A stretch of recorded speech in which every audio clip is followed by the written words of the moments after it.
Hello good morning friends. வாங்க இன்றைக்கி சூப்பரான இந்த மழைக்கு ஈவினிங் ஒரு ஸ்நாக் தாங்க நம்ம இப்போ ரெடி பண்ணுறோம். அந்த ஸ்நாக்கை உங்கள் கூட நான் ஷேர் பண்ணிக்கிறேன். வாங்க. நல்லா மேலே கிறிஸ்பியாக இருக்கும், உள்ளே சாஃப்டாக இருக்கும்.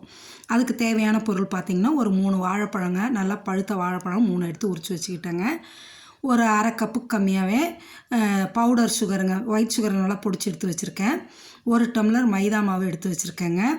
அதுக்கு 3 ஸ்பூன் ஒரு ஸ்பூன் ஏலக்காய் பொடிங்க, சர்க்கரை போட்டு பொடிச்சு வச்சுருக்கேன். 3 ஸ்பூன் வெள்ளை ரவை எடுத்து வச்சுருக்கேன்.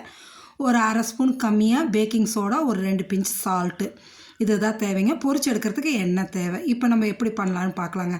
இந்த பழத்தை நீங்கள் மிக்சிலையும் போட்டு அடித்து எடுக்கலாம், இல்லை ஸ்மேஷர் வச்சு ஸ்மாஷ் பண்ணியும் எடுக்கலாம். நான் கையாலே பிசைஞ்சு எடுத்துக்கிறேங்க. நல்லா கையால் கட்டி இல்லாமல் பிசைஞ்சு எடுத்துகிட்டு இந்த பவுடர் சுகரை எடுத்து அதில் போட்டு பிசைஞ்சிக்கணுங்க. நீங்கள் பவுடர் சுகர் வேண்டாம் அப்படின்னா நாட்டு சர்க்கரையும் போட்டுக்கலாம், வெல்லமும் போட்டுக்கலாம். அது நம்மளோட ஆப்ஷனுங்க. நான் இன்றைக்கி பவுடர் சுகர் போட்டு தாங்க நான் செஞ்சுருக்கேன். அந்த பவுடர் சுகரை போட்டு நல்லா பிசைஞ்சு எடுங்க. அதோட இந்த மாவையும் போட்டுக்குங்க. தண்ணி ஊற்ற வேண்டாங்க. ஏன்னா இந்த வாழைப்பழத்தோட அந்த பவுடர் சுகர் போடும்போது இலக்கம் கொடுக்கும் கொஞ்சம். அதனால் அதுலேயே போட்டு பிசைஞ்சு பத்தாத பட்சத்தில் போதாது அப்படிங்கையில் கொஞ்சமாக தண்ணியோ பாலோ ஆட் பண்ணிக்கலாம். சரிங்களா? பாருங்களேன், இப்போ பார்க்க வரன்னு இருக்கும், ஆனால் பிசைஞ்சு எடுங்க, நல்லா ஈவனாக வருங்க.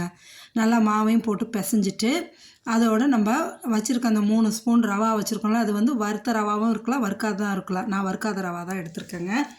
போட்டு நல்லா பிசைஞ்சு எடுத்துருங்க.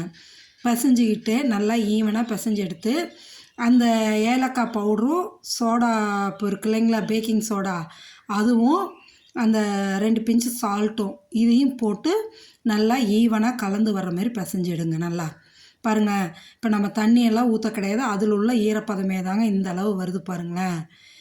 அதுக்காக தான் நான் இப்போ ஊற்ற வேண்டான்னு சொன்னது. நம்மளுக்கு தேவைன்னா கடைசியில் எடுத்து போடுறதுக்கு பார்த்துக்கிட்டு செஞ்சுக்கலான்னது. இப்போ இந்த அளவு பிசைஞ்சு எடுக்கும்போது நம்ம எடுத்து போடுறதுக்கு கொஞ்சம் ரொம்ப திக்காக இருக்கிற மாதிரி இருக்குங்க. அதனால் நான் என்ன பண்ணுறேன், ஒரு அரை டம்ளர் பால் எடுத்து கொஞ்சம் கொஞ்சமாக ஊற்றி சேர்த்துறேங்க. பிசைஞ்சு பார்த்துட்டு கொஞ்சம் கொஞ்சமாக தேவைங்கிறது ஊற்றிக்கலாம். இப்போ எனக்கு அரை டம்ளருமே அது தேவைப்பட்டுச்சுங்க. ஊற்றி பிசைஞ்சாச்சுங்க. இப்போ இது பிசைஞ்சிக்கிட்டே இருக்கையில் ஒரு வானலை வச்சு கேஸில் நான் கடலெண்ணெய் ஊற்றி காய வச்சுட்டேங்க. இப்போ இதை எடுத்து கையால் அப்படி சின்ன சின்ன பால் மாதிரி கிள்ளி போட்டுடலாங்க. கிள்ளி போட்டுடலாம்.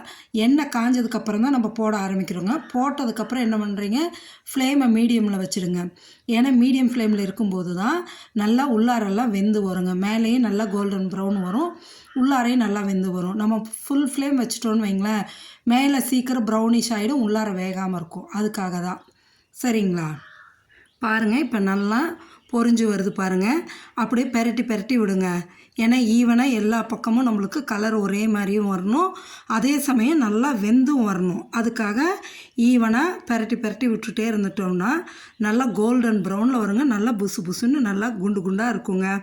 இப்போ நல்லா வெந்ததும் நம்ம எடுத்து வச்சுட்டு சூப்பராக இருக்குங்க. மேலே கிறிஸ்பியாக, உள்ளே சாஃப்டாக இருக்கும், நல்லா ஸ்வீட்டாகவும் இருக்குங்க. நீங்களும் மறக்காமல் இந்த மழை காலத்தில் செஞ்சு சாப்பிட்டு பார்த்துட்டு என்ஜாய் பண்ணுங்கள். உங்கள் குழந்தைங்களுக்கு செஞ்சு கொடுங்க. மறக்காமல் நம்ம சேனலை சப்ஸ்கிரைப் பண்ணுங்கள். தேங்க்யூ.